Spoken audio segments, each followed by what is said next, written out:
Okay. Oh, we're I'll linking. just double Got it. check that everything's working before we get going.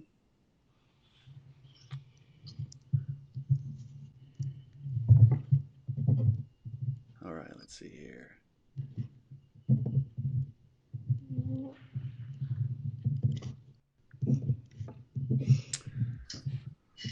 All right, let's see. So we're good to go on Instagram.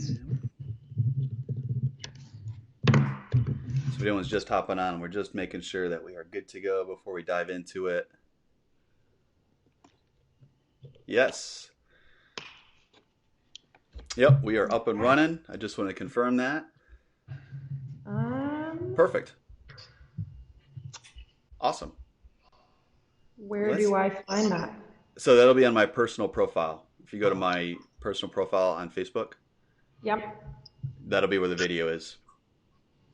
Got it. And just share it to Yep. our story or our page? Page. Both? Share. Yeah. Yeah. Let me see.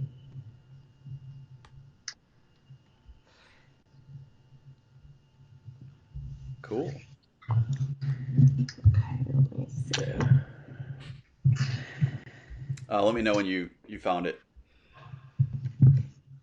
Okay, I just shared that to Awesome. Home Fitness Studio.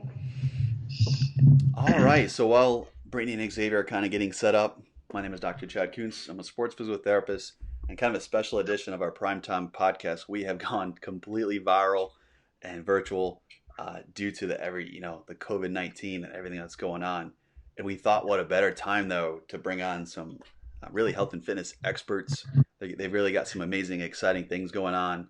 And while everyone's just sitting at home and it's a same old, same day, different routine, it's odd for most of you.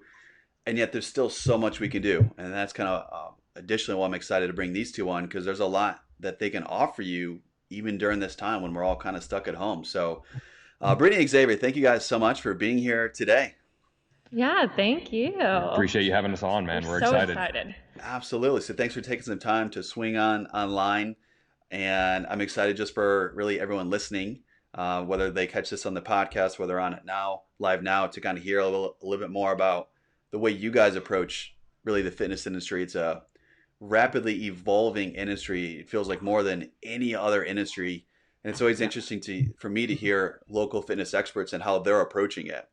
So let's kind of dive into, tell us just a little bit about who you are, give us a little bit about your background, and let's just start there. Yeah, absolutely. So, for those of you who don't know who we are, my name's Xavier Pr1me. And I'm Brittney, his wife. Yes, and we're the owners of Pump Fitness Studio.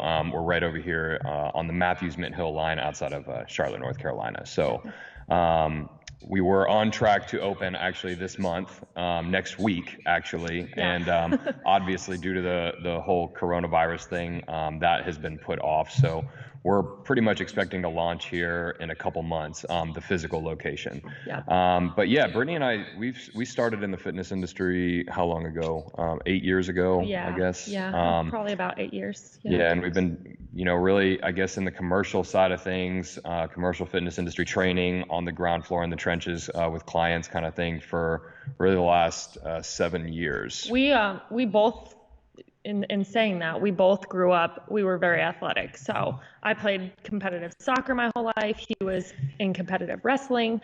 So we grew up with athletic backgrounds where we were coached our entire lives and stuff like that. So we've always been in that athletic kind of standpoint our whole lives. But then we decided to get into this because we were drawn to it naturally. Yeah. So we met pretty much right after college, and we really met and started basically working out together. I guess cool. So that was like our first through our 10th date was in the gym, and Nice. then we ended up on a real date kind of thing. But yeah, I mean, essentially we started our first personal training business 7 years ago, I guess. Yeah. 7 years ago, Yeah. and we started off in some private gyms. And really just started off in the trenches with clients, working with a lot of different people, and just gaining a boatload of experience and, just understanding of what, people, needed from a coach, from a trainer and stuff like that. And we really, it was always our goal to just take that and learn as much as humanly possible, because we knew it took that, working in the trenches with people for, a long time to really understand what people need, what the industry needs, all kinds of stuff. Yeah, I love it. I mean, working in the trenches, there's no substitution for that.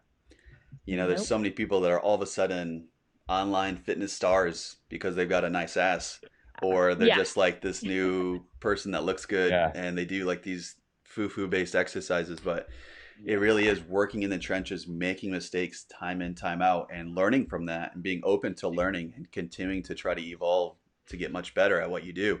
And like I said, there's no substitution. I think that's what makes you guys really strong. And I'm excited to kind of transition that into this. So tell me, what have you guys created? You've learned a lot in the trenches. You've tried a lot. You've progressed. You've grown. But now, what have you guys created with the Pump Fitness Studio?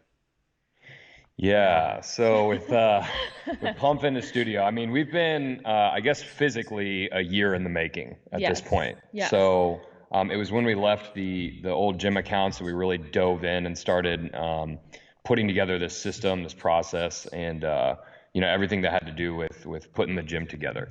But with Pump Fitness Studio, our goal really was to just bring to the table what you're just not seeing in the fitness industry and the training side of things. There's, number one, there's so much misinformation out there, and there's a lot of there's a lot of problems that we saw, a lot in the industry, in the day-to-day operations of big box gyms, all the way down to smaller operations and personal training studios and stuff like that. So just real fundamental problems that affected not only us as trainers, but our staff and as well as the clients, right? So when we left the gym accounts, we saw these problems and we wanted to fix them, right? So with Pump Fitness Studio, I think the biggest thing about us is, number one, we're a strength-based training program, like across the board. You'll see a lot of places that are, in and out. You'll use weights, but it's a lot of like high intense cardio vascular work, and you'll just hit it hard 6 days a week, and you're in and out the door. There's not really anybody talking to you about what exactly it is that you need, or nothing's really personalized at all. It's just come on in, hit a hard workout on the day-to-day. Doesn't matter who you are, doesn't matter your health issues, doesn't matter anything. Just come on in and hit it. And that's, there's a time and a place for cardiovascular work, and then there's a time and a place for strength training and stuff. And it really depends on where the person's at, your age. There's so many things that go into why you're doing the work that you're doing. Yeah, that was like the biggest hole we saw, I think. Even when we started our first business, the personal training business, we saw this big gap that was like, people weren't actually learning stuff. They weren't learning how to lift, how to move, how to, translate, real functional compound movements over to like real life, scenarios and, just day-to-day activities and, things like being active outdoors and hiking and just like doing things with your kids and all that kind of stuff. We realized that people weren't like really learning how to move. So we wanted to create a strength-based training gym facility. And it's so funny. I'll add kind of into that real fast, but it's funny how people think like the cardio is the win-all, and like you have to be doing just straight-up cardio work to lose the weight. And if you have a weight loss goal, there's this like stigma that like weight training is not what you need to be doing. And there's so much, again, misinformation on that backside of things. But with what we do, you will lose weight and your health will be better and things like that. That all comes with the lifestyle changes that we make at Pump.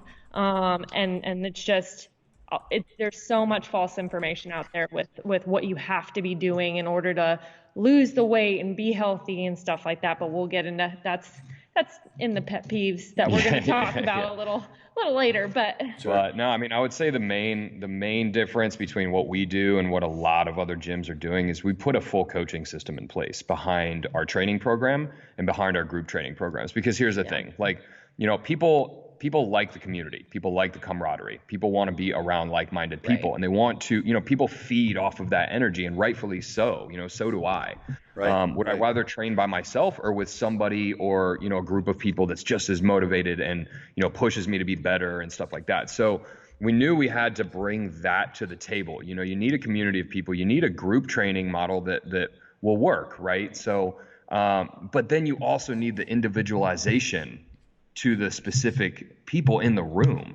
And that's where we see a lot of other fitness businesses lacking, right? So you've got 40 people in a room together and everybody's running through the same stuff essentially. And the camaraderie is great, but the specificness to the individual, it might not be what it needs to be for people to continue to make progress once they hit a certain point and stuff like that. So, having the coach in the room is the individual's private coach as well, right? Mm-hmm. And they run them through this back-end coaching system that we've been able to put together based on what we see people need on a day-to-day basis from like a practical application standpoint. That's what people need help with. That's what people need coaching with, right? So it's not just about the hour that they show up to the facility to get the workout in and do a great job. It's about, number one, keeping them safe during those sessions when you are running through strength training sessions. And that's where the private coaching comes into play.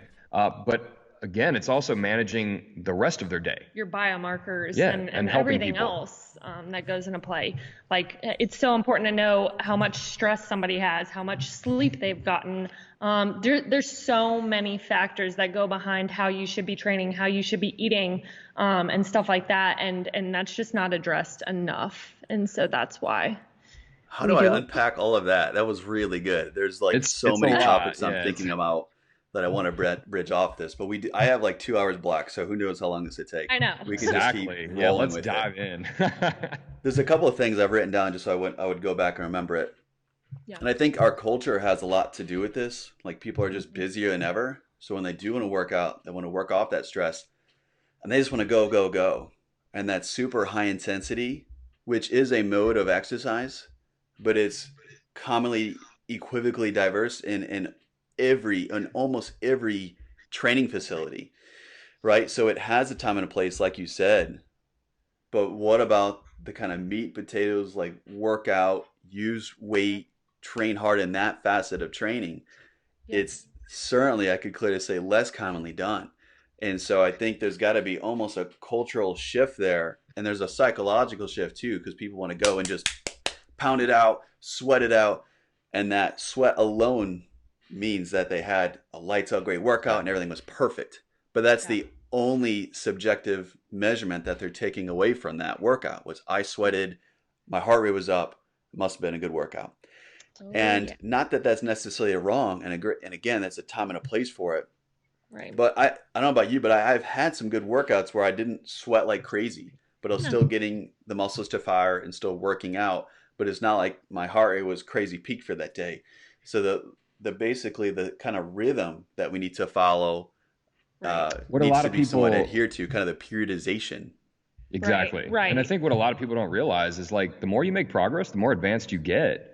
You might not sweat as much as you used to. Right. Like, so just upping the intensity and the volume just to meet that marker, to measure your progress during a session is it's the wrong approach. And it's so funny because we even do things like deload weeks. We make sure that we put recovery in your programming because so many people just want to go, go, go. They don't understand. I mean, we consider ourselves pretty high level athletes, and we take 2 to 3 rest days a week because that's what we need. It's like 2 days on, 1 or 2 days off, right? And people are like, how do you lose that weight? How do you get so lean and cut? And I'm like, I take the proper rest that I need. I for one have gone through health issues with using pro coaches when I was younger, trying to compete and do other things. And I've learned kind of in that realm of things too, what to kind of look out for on my own in the business, because I was given plans that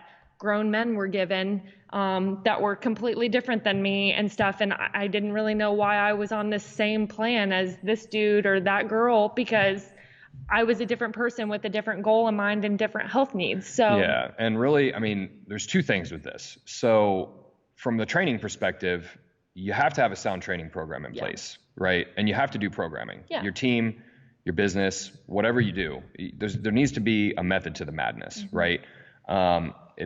It benefits not only the trainers and you know the business, but the clients massively. And then the other part is the coaching, right? So when you are doing hard workouts and you are breaking down muscle fibers and you are, you know, causing stress to the body, oxidative stress, right?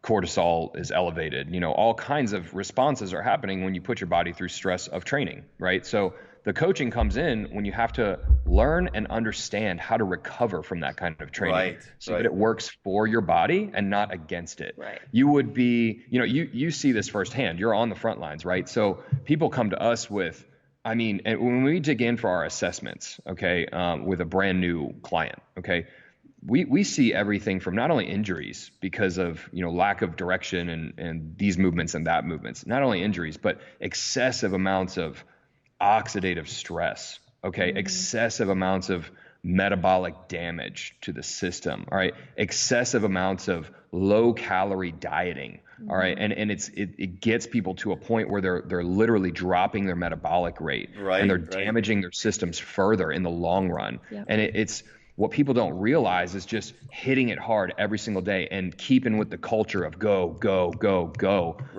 Got to be checked into my class so that I can go sweat for 60 minutes straight. You know, long term, it ends up causing a lot of damage to people's systems, right? Because there are extremes and ends of the spectrum. So our job in our coaching system, our coach's job is to mitigate that and to get people to understand more about recovery and what it takes outside of the training sessions to make it happen for your body. I want somebody to learn what they need to do for themselves when they leave this building, like not just under my roof. And I want them to be educated, and I want them to learn like evidence-based information and background on things, because we are big on that too, is preaching stuff that's actually been scientifically like done in labs and researched and stuff, and not just Googling answers. There's a lot of cherry-picked data out there. So you know, part of our coaching program is teaching our clients how to interpret data that they see on things like the internet, or that come up with conversations with their friends. You know, when somebody tries to go and advocate for keto for this reason or intermittent fasting for that reason, you know, we like our clients to be well equipped with the knowledge that they know that there are not cookie cutter ways of getting where you want to be, and everything is context and specific to the individual. Because, you know, I'm more stressed than she is. She's more stressed than I am, but she gets more sleep than I do. It's and around we go. Everybody's different. Yeah. And I tell my clients too, a great analogy of it is, if I have a cup here, that's about all the stress my body can handle. But let's say orange juice is the bad stress, okay? But let's say I'm getting divorced, my business is tanking, I lost a father or something like that. With that cup, I might be 90% full with what I can handle, right? That cup has 90% of the orange juice full. And let's say water is like the good stuff, the anabolic stuff, where you get a good workout and recover from that. I'm now down to 10%. So in that cup, which may hold 16 ounces, I might be able to put an ounce or two of water. So what does that translate to in my working out? Maybe it's 3 days a week, and maybe my intensity does drop, right? So I'm not overtraining, my central nervous system isn't shot, but I'm still moving and getting a good sweat. And that's where your individuality really has to come into play, because that same person under the umbrella of culture thinks I still have to go 6 days a week. I still have to sweat. That person worked out harder than I did. They were able to do more jumping jacks. Shit, they were better than me. And then that causes a psychological cascade. Like, I'm just not meant to work out. So now what? Now I'm going to go eat comfort food and eat my ice cream tonight, and this didn't work for me. And it's just such a slippery slope. But if you can provide them the right information and say, listen, no, you got a lot going on in your life. This isn't really necessarily a time to really make or break it and go towards our figure show or a fitness show or something like that. You just need to maintain, slow down, rest and recovery needs to become a higher priority. And that's kind of like what you were saying. It's underneath the context of the individual. What can that person handle? Now, let's say that everything clears up, the clouds clear up, and it's go time. They got a job that they're only working 30 hours a week. They're getting more sleep and rest, and then they want to lose their 20 pounds. Hey, guess what? So now our orange juice just dropped down to 2 ounces out of 16, and we can really go after it. And that's, again, the timing is everything, depending on where we're at within life. And they're not mutually exclusive. You can't just give everyone that cookie cutter workout and then expect that they're all going to have the same best response. Each and every person going through their program could have a completely entire different being of what's going on in their life, including the stressors. Yeah. So I think you guys nailed some awesome stuff on that. Yeah, I think that it's so important. And one of our primary goals in Pump Fitness Studio is to just spread the right information and get people to understand that it's more than just showing up to a workout, every single day of the week. I mean, it really, our average, our base average package is training here 3 times a week, right? Yeah. And we don't need you here more than that. I don't Right. need you to go check in to six classes a week and come in here and run yourself into the ground. And Right. no, I'm going to tell you exactly what's necessary to get to your goal. Yeah. Right. So, and that ties into what I wanted to discuss, the training protocol that we put our clients through. The pump method is a system. It's a system of training. It's a system that we've put together. It's a format for our training sessions inside of this gym, because we realize that, you might have, first of all, very important to cap your sessions. And, again, 40 people plus is hard to manage for anybody. For one trainer, yeah. Right. So, in a room, yeah. I think that culturally that, certain businesses run their models different ways, right? We personally believe in like dialing back the amount of people that are in the room, so that it can be much more manageable for the trainer and much more specific to the individual. But, we formulated what we wanted to call the pump method, the pump system. Okay. So that involves the steps of the workout. Yeah. Go ahead. So our first one is prep, and that's just basically getting in the room, getting on a warm up of some sort, getting your body ready to go. Prep the central nervous system. Prep the central nervous system. Do some warm up, and then we have prime. And Boom. The prime portion of the workout. That's the second part of our workout, and so that's typically where we'll do primer movements, Yeah. right? Stuff that gets those secondary muscle groups activated and ready to keep you stable in whatever positions we're going to be training for that day. Yeah. The workout will progress into the pump portion of the workout, and that's where we actually lift. That's where you're executing, compound movement patterns, secondary movement patterns. And it doesn't mean just because we're using this method, it doesn't mean that you're doing the same amount of sets, amount of reps. Right. Like we periodize things, we change things weekly and stuff like that, based on progression with the certain session that we're in. So that can vary. Programming will typically happen 3 months out is what we like to do. Yeah. We'll run strength training protocols for anywhere from 2 to 4 weeks. Yeah. We'll run hypertrophy training protocols 2 to 4 weeks. And then we'll run performance training protocols, right? And each group in the room, again, is working with a personal coach. So they understand where we're at, at each specific portion of the training session. Yeah. This way we're able to, if it takes this woman and this man a little bit more to get warmed up and to prime up their central nervous system to get ready to train and execute, they might be doing something a little bit different than this group over here at the beginning of the training session, right? So having this breakdown allows our trainers to really dig in and be able to focus on each level of expertise in the room, right? Because there's always, a newer crowd or less experienced. And then, at the end of the training session, we definitely, we're a strength training based gym, but we definitely do not write off the importance of aerobic and anaerobic work and capacity, right? So the end of the training session is the ignite portion of the session. And that can range from beginner, intermediate to advanced, depending on what your training program looks like with your coach, you're at, what your specific focus is. We could have some individuals in the room running some pretty high intensity interval stuff, EMOMs, every minute on the minute kind of stuff. And then we've got some people in the room that are just doing, a steady state focus, walking on the treadmill uphill and just burning that last bit of calories before they walk out of the room and carry on with the rest of their day, right? But maybe they've been experiencing a different level of stress, right? And we, instead of, putting a focus on performance and hit training, we, put them on some steady state stuff that they'll be able to recover from. And the right? way that's done is that personal coach that they Exactly. have is the one doing the session. Yeah. So that coach knows everything about them on the backside of things, Right. Yeah. which helps tremendously. Well, let me ask you, this sounds pretty unique. I don't know of any type of model that compares to this. Does that sound about right to you guys? It's, Yes. man, we really, we don't want to reinvent the wheel. I mean, there are things that work, and there is a time and a place for performance training and hit training and the fun stuff, the cool stuff.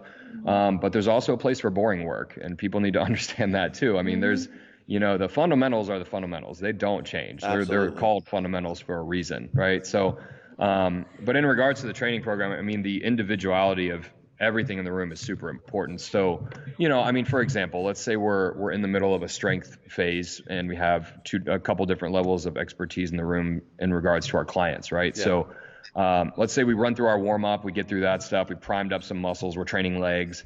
And let's say we're going to do our compound movement patterns at the beginning of the training session because we want to utilize, as much strength as possible, as much explosive power. So, let's say we're training the squat. That's the first compound movement of the day. Okay. Well, everybody can't use a barbell. Everybody also can't use a dumbbell in front of them. Not everybody needs to elevate their heels, right? Some people need to elevate their heels because we need to create some artificial hip and ankle mobility in an effort to keep their spine neutral, okay? Maybe they don't have as strong of a core. So the coaching is so important because when you paint everybody with a broad stroke, you end up injuring people, right? So, for example, so for the first compound movement of the day, we will have a beginner modification, an intermediate modification, and an advanced modification for that movement pattern, whether it's compound, primary, or secondary. Yep. We thought that was extremely important when we designed a training program for our clients, because we allow them to be, targeting what they need to focus on and not what this person over here needs to focus on because they're 2 years more advanced, right? Right. Absolutely. I mean, a lot of what I do is kind of find that sweet spot where someone can actually do something pain-free. And it sounds like that's really what the coaches are able to do, which is really great. And then you can actually help instill confidence in people when they're trying to give it their best and they're like, Jesus, I've been sitting on my tail for the past 10 years. I can't do that. 90-degree squat, body weight even. It's like, fine, let's find your level of your workout that's right for you, where you can keep that positive momentum. That's a huge differentiator for them because otherwise they're like, gosh, I don't want to be segregated if I can't do this squat. Everyone else is doing it. There's like that social and psychological factor. But if your coach comes to you and it's like, hey, listen, no, like this is your squat. That's what you can do pain-free. That's it. And, developing confidence in that. Now they're like motivated. Okay, my coach said this is totally fine for me and I'm going to keep working hard. So much of the big elephant in the room is psychological and social that is totally swept underneath the rug. And I think that's something else that you're getting with that individuality and the coaching that's often missed. And I've talked to so many people in different types of traditional group classes where they're nervous about stepping aside or having a modification. But if you got someone going around the room and kind of being that mentor and coach and be like, hey, let's see where you're at today. Hey, you're ready to bump up. And so what you're also developing with that is rapport and some sort of alliance. And that's some of the strongest stuff that I try to do as well as a physical therapist and sport therapist is develop that alliance and say, hey, I'm on your side. Like we're going to do this together, which is completely different than a little bit more of like an RB sergeant saying, hey, 10, 10, 10. And all of a sudden it's like you're up against that person, Yeah. Well, let me ask you guys, I want to bridge off that. It sounds like you guys are certainly accomplishing a lot with this model with the Pump and Fitness Studio. So I wanted to kind of have some fun and ask you, what do you perceive as the 3 biggest problems in the fitness industry? And how do you feel like you two are addressing those 3 problems with the Pump Fitness setup? Okay. Man, the 3 biggest problems in the industry. It's funny because we take this question from all sides of things. So from like client sides, from a coaching side, and everything. We kind of see that's fair. Everything, which it all matters. It all matters. It all matters because at the end of the day, even as like business owners, what's our goal? I mean, we're doing this to help people. Right. We're doing this because I know I can do it better than other people, and I can help people, right? In my own way. And so I mean, Do you want to address the client's side of things? the three biggest problems in the fitness industry.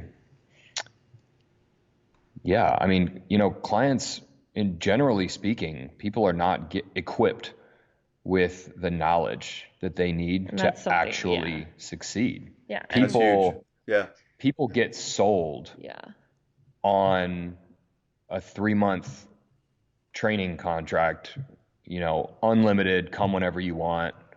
All you got to do is check in and check out. Let me just take the discipline out of it.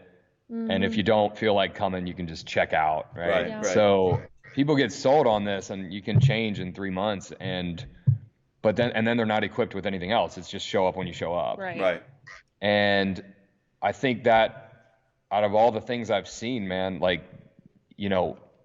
clients not being equipped with what they actually need. Nice. And unfortunately, you can't paint it with a broad stroke. Right. It is going to require some individualization to help people succeed, because people are going through different things, right? I can be on a 5-day-a-week training streak, and be crushing it, and then something comes up, I lose a relative, or I lose my job, or something like that. Absolutely. And then, how do you manage your health and your fitness then? Right. So, when we coach people, they ask the most to us, because we do this for a living, because we're professionals. They're the most practical questions on a daily basis, the most practical questions, and they're very easy to answer typically. Hey, do this. Hey, adjust this. Hey, send me a picture of that meal. Dude, cut that in half. Super practical. And just practical stuff, and stuff that you can't get without having an eye in the sky, without having a coach. I think that's the biggest take home I'm getting right now is the ridiculously good hands-on. We're right there with you every step of the way. Yeah. And you know what? It's not necessarily hard, to your point, nor are the questions complex. It's just a matter about being there for someone and actually caring, right? I mean, it's obvious that you guys care, that your people really get results. Let's be honest, in this healthcare world, it is a business, and it's a huge business, right? Yeah. So all of a sudden, your big CEOs or whatever the big companies are going to say, "Hey, we're going to just mass model this, and let's just churn and burn, and let's get just X amount of people." With a ridiculously small ratio of X amount of people helping out. And I think that system is taken advantage of. But what it sounds like you're offering, if I could translate it, is that hands-on touch, the premium care. And I think the coaching is coming out to me as like one of your best strengths, because you're not really letting them get away with everything or anything. And you've got that alliance, and you're answering even those simple questions, which they'd have to go dig and look up on YouTube, or they might ask a friend. And all of a sudden, every step on the road, they could waver because they're not getting the information they need. But if you're right there and say, hey, do this, no, do this. I mean, that's essentially what I do as well. I love that it's so parallel, because it's a long journey. To get someone to really move well, it's a very long journey. And there's a lot of potentials where they could fall off the road and then they'd have to get back on. But instead of breaking inertia twice, like getting off the road and then getting back on, as they start to lean one way, you're catching them, pulling them back, which is stellar, I think, in the fitness and training program. Yeah. We are so passionate about making sure that our clients are equipped to handle everyday life and to handle bad circumstances. How do you keep yourself healthy? Because when stuff comes up, and stuff will come up, I don't care who you are.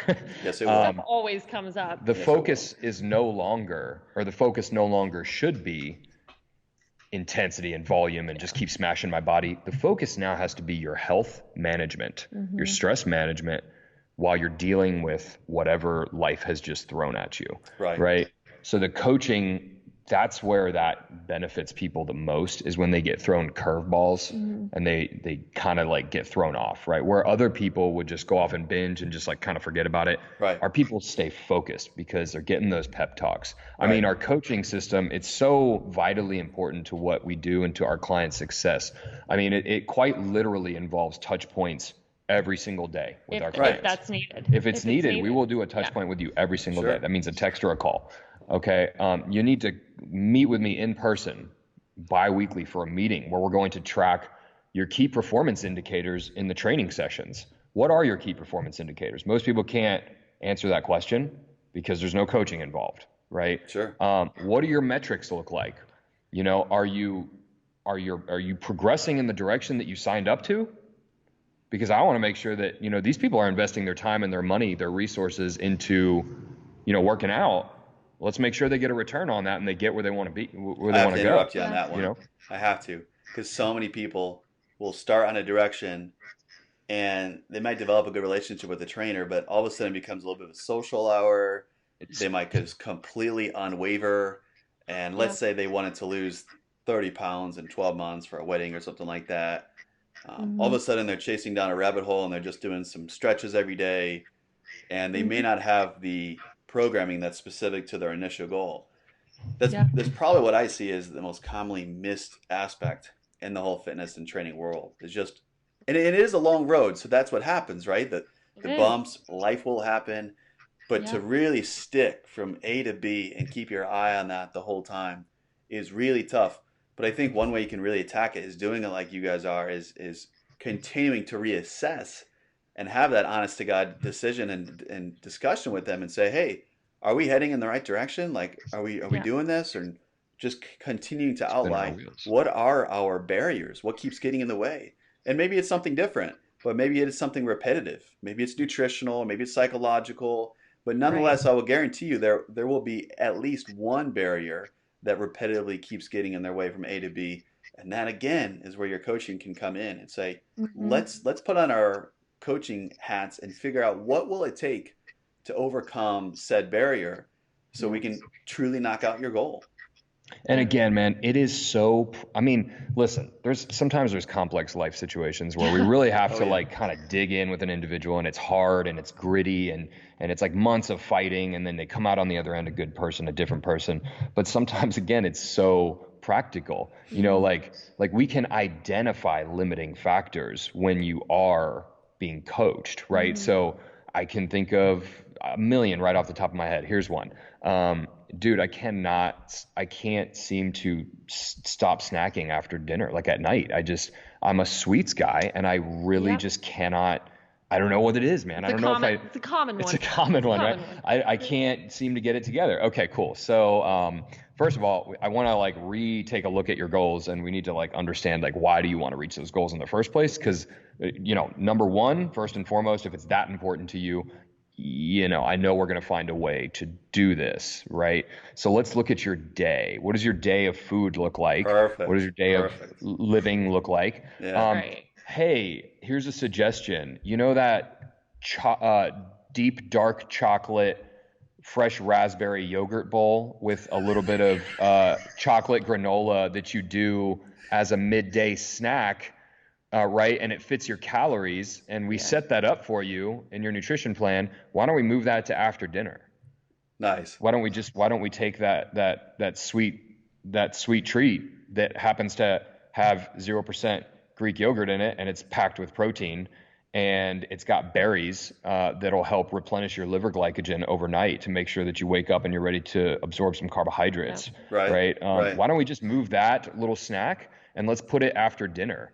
And that does absolutely nothing to your calories. It keeps your daily calories the same. So I'm going to keep your calorie intake and your you know how much you're burning the same, but let's crave that. Let's curb that sweet tooth at night. As long as you're not falling asleep 5 minutes after, we're good. Yeah, you know, do it an hour and a half before bed. But it's like, you know, it'll give you something sweet to munch on. It's crunchy. You got a little bit, and it's like stuff like that. People are like, oh man, like that was really good. I should have done that. Yeah. And it was so easy. Right. Minor adjustments, right? Like, again, it's a lot of minor adjustments. It's if you're trying to bowl a strike, you're just trying to keep them within the lanes. Exactly. Right? It's like, hey, you're heading too far right. Let's just bump you back a little bit. But it takes almost like you're molding, like you got this big bar of clay and you're molding it into a person, right? It takes like those little intricate, let's just shave that just right. Yeah. Let's just shave that just right. But that's a high level of hands-on touch versus just like, you know, the traditional hack it away, push them out next. But it's not all that complicated, which we keep coming back to. But it's more about the ability to adjust even the minor details and to be willing to go that far too, which again, really no substitution for care, compassion, passion, hard work, willing to go the extra mile. And that's, continuing to hear what I'm hearing with this conversation. And I want to kind of roll off of that and ask you guys, I was thinking about the pet peeves. So with all that being said, in the fitness industry, what would you say is kind of like your biggest pet peeve that's sticking out? You guys have kind of seen it. Oh man, you've seen it from all angles. So let's just have some fun and kind of throw that out there. Yeah, pet peeves, man. I'm gonna let her answer this one. Chad, man. I can sit here all day with you. Do we need to tell people to log off right now? Like, hey, if you're watching, I tell you right it's about to become R-rated. I'm literally one of those people on Instagram and stuff like that. When I see things, I'm just a very honest person to begin with, and I'm a very honest coach, an upfront coach with somebody. I don't hold back. The people I coach know how I am. They know that I'm going to be super transparent with them. Obviously, everybody's got a way that I have to speak to them, and I have to take each client, but I'm just very, very upfront. So when I see things on social media, because that's really, it's a big, big issue. As much as technology has its positives, the social media aspect can get really, really bad with, again, misinformation, and people like social media influencers who have no idea what they're actually doing, because that realm of things, fitness isn't their profession or realm of things. They just like to blog about it and their experiences with it. Things like that really, really tend to irk me, because there is so much misinformation out there telling people to do certain things. For instance, the other day I was on Instagram and I saw a local influencer who has 16,000 followers. Wow. 16,000 followers they're influencing. Tell everybody that they needed to intermittent fast like her, because she gets her most cut and leanest when she intermittent fasts all day long. I literally just like jaw dropped, like, are you serious? She has that broad stroke, she has no idea what somebody is going through. Right. She hasn't asked anybody what their health markers are, right. Nothing. She has just prescribed everybody to do what she does that works for her, which she doesn't even really, to be honest with you, probably doesn't even know in the long run what that's doing for her. Yeah, let's elaborate on this. Yeah. Because this was, I heard all about it. I saw the post. And it was just extremely disappointing. It really, really was. Intermittent fasting, full disclosure, has its place. It's a trend. Right. It got to be a trend. It's cool. A lot of people pretty much do it and they don't realize it. Okay. Right. That would be the amount of time that you're going to not eat anything. Okay. Typically done overnight. So let's say 8 p.m. I ate dinner, and I'll eat breakfast at 8 a.m. But some people will take it. Some people will take it to like bigger extremes and bigger amounts, and only eat like one meal a day and then fast the whole rest of the day until the next day. 16 hours, 20 hours. And typically you'll see them done in increments. And that's kind of what she was getting at, was I only eat like once or twice a day, and then I will like fast around the clock, but I'll beat myself up with workouts in between and all this other stuff. And I'm just like, so the problem is you've got a prominent female influencer with probably a lot of other females that are young and might not know a lot about this realm, right? And they're going to take that and they're going to start fasting. But any advice you give anyone, there are going to be physiological implications, just as well as we do. So physiological implications being, we could say hormones. We could say stress, right? We could say stress hormones. I'm actually working with a doctor in New Zealand right now who is a research doctor. And I'm actually taking her course because I wanted more education on women solely. And I wanted to specialize with women's like health and fitness and nutrition. So that's what I'm actually doing currently. And I'm learning a lot. I'm actually almost done with the course, but she is one of the only doctors around the world who has studied women in labs with their hormones. with training and nutrition. And I find this stuff super, super interesting. And I'll just come out and say it. Keto and intermittent fasting are the two things she tells women not to do. Wow. Not to do, doesn't work for women. And there's science-backed information on that. So just having the education and the background that I have with this stuff, to see a girl telling 16,000 followers, who are probably mostly women, to intermittent fast because it gets you cut and lean the fastest. And that's what works for her. And she's just taking it super out of context, not knowing what anybody else's backgrounds are or anything. That kind of stuff really. Well, and it's like, all right, so really what happens when there's no context? What happens when there's no context? Maybe you have a 16-year-old girl who follows her and happens to be body conscious, and she starts intermittent fasting, starts with 12 hours. She drops some weight, not because of the fast, because she's not eating as many calories on a daily basis, right? And maybe she stalls. What does she do at that point? Does she increase the fast amount? Right. Does she increase to 16 hours? What happens then? I'm guessing you'll probably see a cortisol response out of that over anything else, right? And what a lot of people don't realize is, particularly with intermittent fasting, the data is prominently been done on men. There's not a lot of data to support. A lot of data has been done on men on most things, actually. There's not a lot of data to support the positive influences of, longer duration intermittent fasting with women in particular, especially women athletes. So there's just so much not knowing background to it, and like stuff that you just don't go telling 16,000 followers to do. It's obviously struck a chord. It's misinformation. It's just a lot of, and this is how people think, oh, keto worked for Karen.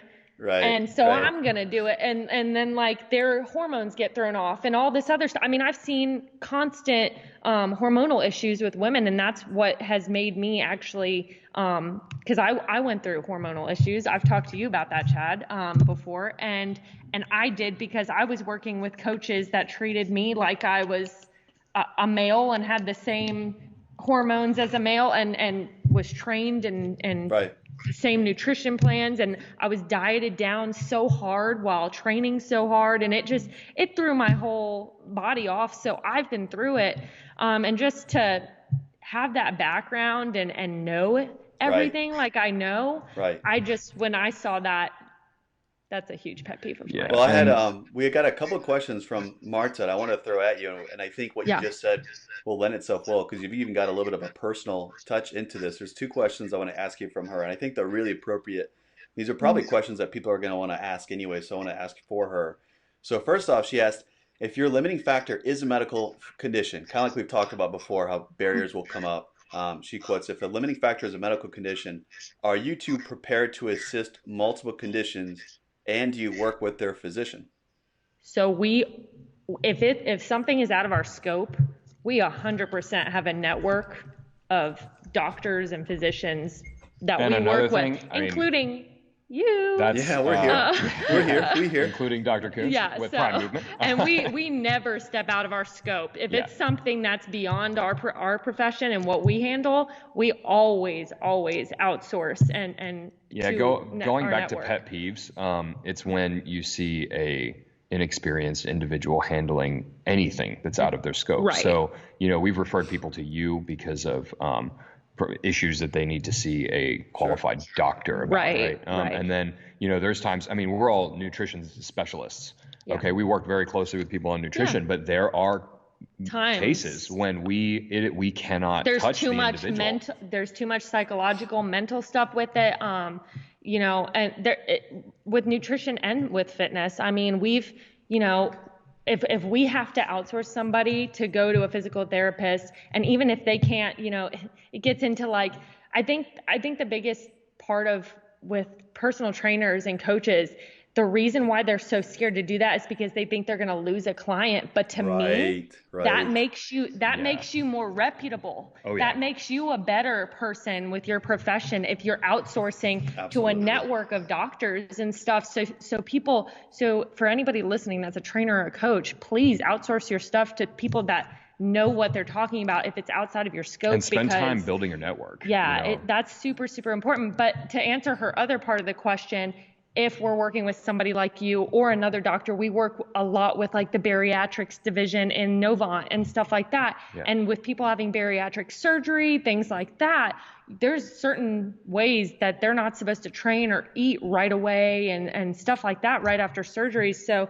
we work all the time with people in the medical field, hand in hand to know. And that's one thing our coaches will be doing is if they need to call up their doctor or you or anybody and be kind of side by side with you on what they're doing for programming, they will absolutely 100% do that. With that comes a system of communication. It does.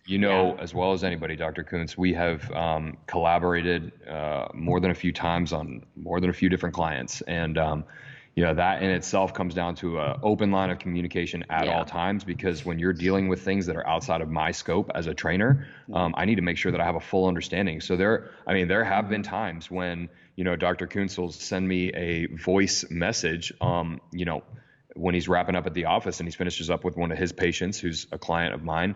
And I will have to call him and say, all right, let's talk about this again.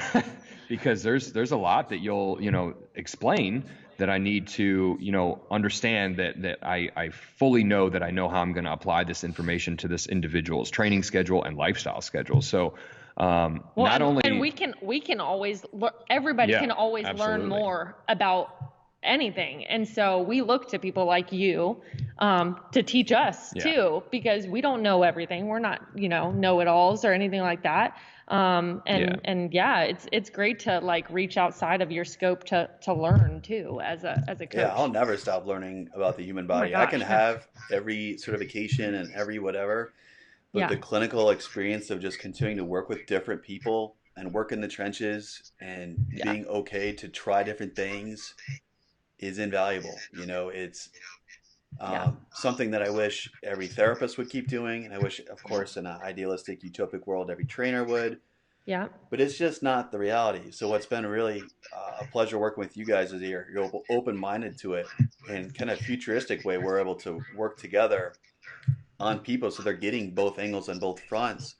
Right. And that's just been something that I've really tried to put a lot of work towards, is that we can work as a community to help someone reach goals A to B. Because to be honest with you, I've realized my hands are really full just trying to do kind of the hands-on and therapy work. Like, it's like, man, we're spending all the time in the world just for them to understand how, let's just say their knee is moving incorrectly, or how they're trying to stabilize, or the hands-on work that's needed. There's a lot that goes into the rehab. I can't do it all. I can start to teach them the idea behind really good quality movement. And then they get more practice with you, where they continue to work on that sound movement. They get more practice time, actually somewhat forced practice time, which is great, because almost everyone needs a lot of repetitions when they need to start to learn how to squat again or lunge again. We need thousands of repetitions, right? It's not going to be an exercise one time a week for 10 reps. Like, I can legitimately tell you I've been working on my squat form for probably 14 years now, legitimately, right? And will I keep working on it? Yes. Have I gotten better in the past year despite training for 13 years? Absolutely. All of a sudden, after like 13 and a half years, something really clicked like 6 months ago. And all of a sudden, I was just getting compliments left and right, like, damn, your squat looks really good. Like, people are like, you could see them like watching, and they'd come up to me and I'm like, what did you want? They're like, squat looks really good. And I'm not saying that to brag or egotistic, but I'm telling people, I've been just enveloped in the health and fitness world for since I was 17 now, right? And I've been working on my form and learning. And it's probably not too far-fetched for me to say it's taken me 14 years to really get refined, clean movement, right? Yeah. So what's been really fun is that I can start to plant the seeds with people, and I kind of see this as a future of what healthcare should probably look like, instead of this disdain and this distance between therapists and trainers. Where it's like, rabba, rabba, rabba. They never working together. Right. It's more of a handoff and it's communicative where I like the fact that I can hop on, get on the call with you on the way home, be like, hey, this is what I'm seeing. What are you seeing? And having an open-minded conversation. There's no level of subordination going on. It's like, hey, what are you seeing with your eyes from your vantage point? This is what I'm seeing too. Let's see if we can make something work.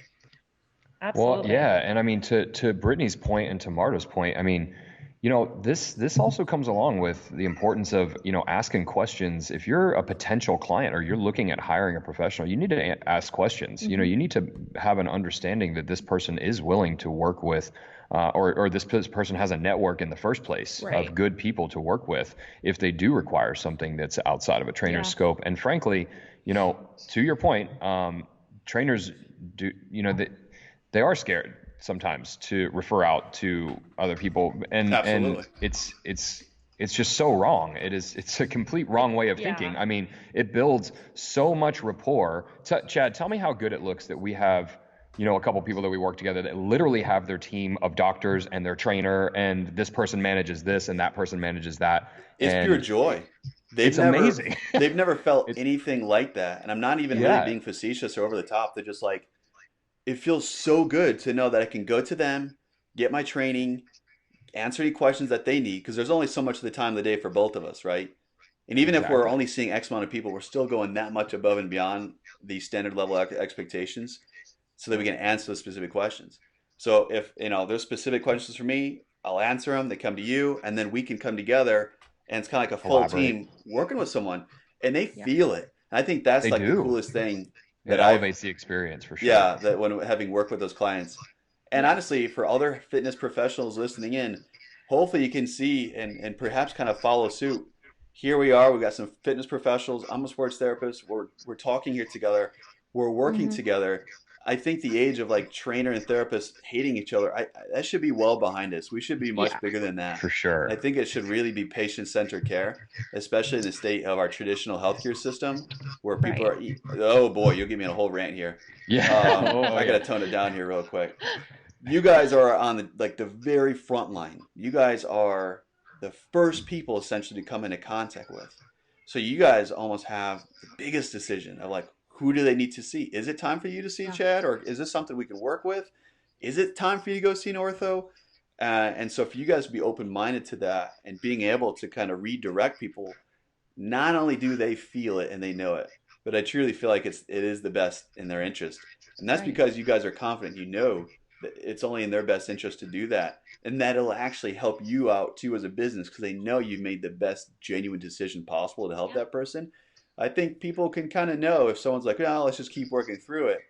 And yet they're limited in their ability to actually work out, which is why they're there, right? It should be almost a performance state where they come to you. And even if your performance is like a 45-degree air squat, that's your level of performance, right? But you should still be performing to almost your highest level possible. Sure, we're going to have aches and pains and histories we occurred in injury. Very, very, very few, if any, are walking through this life that aren't dealing with anything. But it's about, can you manage it and can we still perform well? And I think what I've loved about you guys is when it hits that threshold where it's like, we are really just twiddling our thumbs and scratching our heads to just try to get you to move. This feels like almost a waste of time and your time. Let's find the next direction. Yep. Absolutely. Absolutely. Yeah. So it really doesn't do anything. I mean, if I keep working with somebody and continue to work with them because I'm scared to lose them to, because affordability or whatever else you're afraid to lose them because of, if I keep working with them, not only is that it hindering them, but what are you going to do? Injure them more? And then you look awful at the end of the day. So it goes into so much. Absolutely. Well, listen, guys, we're coming up right around an hour. Yeah, go ahead. So she's kind of, I think our Instagram video just ended. Is that right? Yes. Yeah. Awesome. So guys, to kind of wrap up, we've talked about a lot of different stuff. Tell us a little about where you're located. How can people get in touch with you? What's the best way to kind of get started? Yeah, man. So we're located right on the Mint Hill Matthews line. So if you're anywhere near Matthews, Mint Hill, Right off area, 51, yeah. like 5 minutes up the road from the Dick's Sporting Goods, Marshalls, all of that. We're pretty accessible. If people are interested in working with us, I mean, really the best way to get a hold of us is, our office phone number is right there on our social media platforms, Facebook, Instagram, and our website, obviously. So, email, but our process, it's not, man, and this, again, it just comes with painting a broad stroke, man. A lot of times people get a hold of us and say, what's the price, man? Like, what's and it's like, as well as anybody, it's like prescribing something to an individual without actually diagnosing their issue. If you can call a fitness center and they can tell you what the price is, then you're probably not the first thing on their, to-do list is taking care of you. Right. So absolutely. When people get a hold of us, first and foremost, we typically will meet on a Zoom call or something like this. Especially right now, we are doing all of our meetings on Zoom. Right now, everything is Zoom. Yeah. So, and that's fine. Otherwise, they come to the facility, and we'll really take sort of a diagnostic approach and just try to understand what the biggest issues are, what are the limiting factors, what do they actually want to get out of a program like this, because it is a program and it will require a lot of dedication and stuff like that. So. First and foremost, just comes diagnosing what they're dealing with as a human being, right? Physiologically, physically, and mentally. And then we'll kind of put a course of action in place, okay? I'm not going to tell somebody they need to be with me for an entire year if that's really just not the case, right? Right. I want to understand what the goals are first, and then we're going to make a determination on what the best course of action is. Full coaching, workouts, whatever it is. And what people don't realize, especially now in today's day and age with all this COVID stuff going on, is, the vast majority of what we do and how we work with people is online. It's remote. Yeah. People show up here for the training sessions, but all the rest of the coaching gets done online through, a platform of communication and all that kind of stuff. So, again, first and foremost, it's just, you got to get a hold of us. You got to take that step. You have to make the decision to want to change and do something for yourself. And then we'll assess you, kind of figure out where you're at. Find the best path, course of action for you, and then start digging, I'd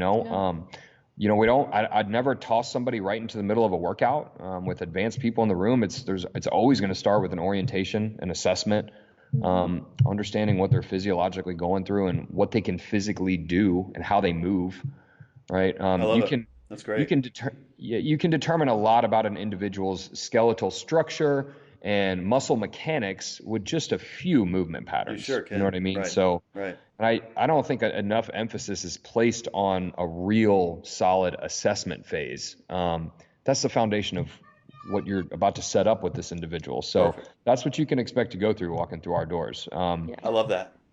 And knowing that it's not for everyone, because I had the same discussion, and it's like, I have no idea. There are literally probably 1,000 variables that I'll need to know before I can give you an answer. And it wouldn't be fair for me to tell you that you're going to be like our average Joe who needs 8 visits or 9 visits. It'd be totally a disjustice for you, an injustice for you. I know that process. We know that process. I know that process. Yeah. Honestly, when because we did it. We went to you to work with Brittney, and when we walked out of that appointment, I remember like it was yesterday. We looked at each other. We were like, yes, this is the doctor. Nice, this is the guy, because your level of care and just. It was a diagnostic approach. Yeah, it was. What just does great. she need? It was right. Great. What does she need? And that's kind of what you guys are doing too. So if people get on the phone and talk to you, and you say, "Well, it kind of depends," that's literally the best answer that I could ever hear. Best answer. I'd be like, "Great!" Like they're gonna actually look at me and assess. Yes. They haven't made up their mind about I need. Whatever, let's throw out a number, a $500 package for 12 weeks or something like that. Like they haven't already put me on that cookie cutter train. Like they're going to actually look at me and ask questions, and that's something that is just, it's missed because everything's moving faster. Everything is heading in the trend of group and go and push hard. Yeah. But the model that I'm kind of adhering to, and what I'm hearing from you guys too, it's like, we're going to slow it down. Sit your tail down right now. I'm going to ask you a few questions. I'm going to observe your movement. And then we're going to create a program specifically around that. And then I'm not going to let you get away with it. I'm going to coach your ass to make sure you get to where you want to be. Exactly. Yes. You better be the right client, because otherwise this isn't going to work out. Right. And I like that. And we like to say, the coaching, that's the insurance. That's the insurance, man. Right. That's how I'm going to make sure that you get a return on the investment. Right. You get where you want to go. Right. All right. And everybody's happy. Yeah. but typically people need coaching, man. Oh, Yeah. 100% of the time. Yeah. Yeah. So, well, listen, guys, this was awesome. I wouldn't doubt if we get back on the line and do this again because I feel like there's a lot more we could unpack. But I think people are gonna have to probably go back and listen to this a couple times to see how they align with everything and kind of put themselves in the story because there was a lot to kind of go through. And when you discuss the whole fitness industry, it's A, continuing to evolve, it's B, moving faster than ever, and C, may not be heading in the right direction. So we have to continue to navigate that and guide that and then create our own pathway of what do we think as kind of local health and fitness professionals, what do we think it could look like and how can we make that happen? And I think we already are, which has really kind of been exciting. So I look forward to when all this gets over and through. And we're going to definitely come over there and we'll check this out. We'll probably do another live and just kind of show people what you got going on. So I'm excited for you guys. And for those that are listening or catch replay on this, give them a call because they're untraditional hybrid-like method. There's actually a lot, and I'll let you guys touch on this to finish out, but there's actually a lot that you could do right now with probably more time than ever on your hands, how you can actually get healthy. I actually heard this the other day, the quarantine cut, which I like, which is better than the quarantine 15, which is like which is better than like a fresh 19-day shred. I mean, tell me, who isn't like bored at home sometimes and stares at the fridge, looks at it a couple times, like, damn it, I really want that, whatever, cupcake or something that's sitting in there. So let's get everyone busy. Let's actually get them focused and using the time that they have to head in the right direction. So how about this? Why don't you guys finish with telling us a little bit about how people can use the time right now when they're stuck inside, how they can actually turn it around and get healthier and fit. Yeah. Get up. That's literally my first thing. Get up and move. It is very easy to get stuck behind your desk all day, stuck behind a TV all day. It is extremely easy. I'm a human. I've caught myself a couple times sitting down at the computer to do work and realizing that I need to literally stand up and stretch down to my toes and move around and go out and take the dog for a walk just to get my, lymphatic system going and my body moving and get myself out there. People don't realize how much steps matter in a day. And that's that's one of the things that we monitor with coaching is your step count, because that matters a lot. And a lot of people can just start there. Right. I mean, quite literally, you can start there by just getting up and moving. But there's so many things. I got one. A lot of times we hear a lot in the trenches. Time is tough, right? People have a hard time creating time to, explore new food options from a nutritional perspective, right? Because it's, everybody's on the go all the time, right? And but now you got a lot of time. Now you got a lot of time. So now might be a good time to dive into like we gave a superfoods guide out for free. It's got a bunch of great foods in it, whatever. So go download it or something. And, no plug, I swear. It's free. Try making like some new smoothies or something, or like make something that could satisfy your sweet tooth that's healthy. Maybe it has like some 94% dark chocolate in it, something that's got, like good for your body and it's got good nitrates and like there's ways to make healthy, good stuff that maybe you could like figure that process out while you're staying home for the next like 60 days. Right. 60 days. Way, like when you do jump back into the world, like you're kind of well equipped and maybe you've got some new recipes or something like that. And I will don't be lazy. I will add to that. We have the superfoods guide not to prevent you from getting COVID or cure COVID, because that's what a lot of on social media, again, a lot of people's guides that are coming out, it makes it seem like if you eat this food, it's going to prevent you from getting the virus and it's going to cure the virus. Yeah. I am not a medical doctor and I'm not going to tell you that eating a certain food is going to prevent all and cure all. Yeah. What it will do is it will strengthen your immune system and it'll help you fight the fight. Honestly, if you're prone to getting it or you get it or whatever else, you're in a better spot eating healthy and working out and taking care of yourself than you are not. So I love it. We're giving you the tools. So yeah, and honestly, like there's right now, guys, like for anybody that's listening or listens, right now is probably not the time to go extreme dieting or extreme training. Okay, I would utilize this time when this virus is going around and your immune system is, you're got to be on the lookout, right? Nobody wants to get this thing. So just be mindful of things that will compromise your immune system. Things like antibiotic cycles, things like screwing up your sleep cycles, things like extreme dieting or training that's causing a lot of oxidative stress. A lot of people are taking their workouts outside right now, and they're doing things like running. Be aware that if you don't run normally, if you don't train that, you could be causing more oxidative stress to your system than you might be used to. And that could do something like compromise your immune system. Is that something we want to do at this time? Probably not. I would dial that back down to the importance of actually having a coach that has your best interest in mind and can factor in things like what's happening right now, right? So, I don't really have any clients right now dieting hard. Everybody's maintaining and keeping their immune system really strong and healthy, a lot of berries, a lot of natural foods. And everybody's workouts are focused around, number one, recovery and maintenance right now. You know what I mean? So I'm actually going to go do a little bit of a leg workout like 5 feet behind me. I've got 55-pound interchangeable dumbbells, which can give you a good ride. And it's funny. My wife was like, why do you have 70-pound, 80-pound, 90-pound dumbbells in this closet? And she was asking me that for like 6 months. And I was like, one day I'll need it. One day I'll need it. That's so amazing. Guess what? I got a couple of big boys in there that I can actually kind of keep it moving. But to your point, we don't need to be crushing our workouts right now. A lot of it's just getting some good, clean reps in. If you can maintain the muscle mass you have, which is great. And I think you hit a really good point to kind of close up. If you haven't really run before and all of a sudden you're going to go out and run 5 miles right now, maybe you should do that. I've had a lot of people text me, hey, I got shin splints now. I got Achilles tendonitis. Well, let's hear about, what happened. Well, it was nice out and I decided to go run because I can't do anything. It's like, listen, I understand that's great intent and you want to get out, but we do need to be a little happy mediums about this too. Yeah. So, exactly. Hey, maybe we'll catch up another time and how to handle your health and fitness right now during COVID-19. That might be something we can touch on. Yeah. For sure. I like that. Thanks again, guys, for hopping on. Thank you. We'll make sure to put all your information. If you're on this on podcast, we'll put it underneath the story notes, YouTube down below, Facebook right now, and we'll put that down below. So thanks so much for hopping on. It was really great. I'm sure we'll catch up again soon. And have a great rest of your day. Stay healthy. Yeah. Thanks a lot, man. All right, you got it. Take care. Bye.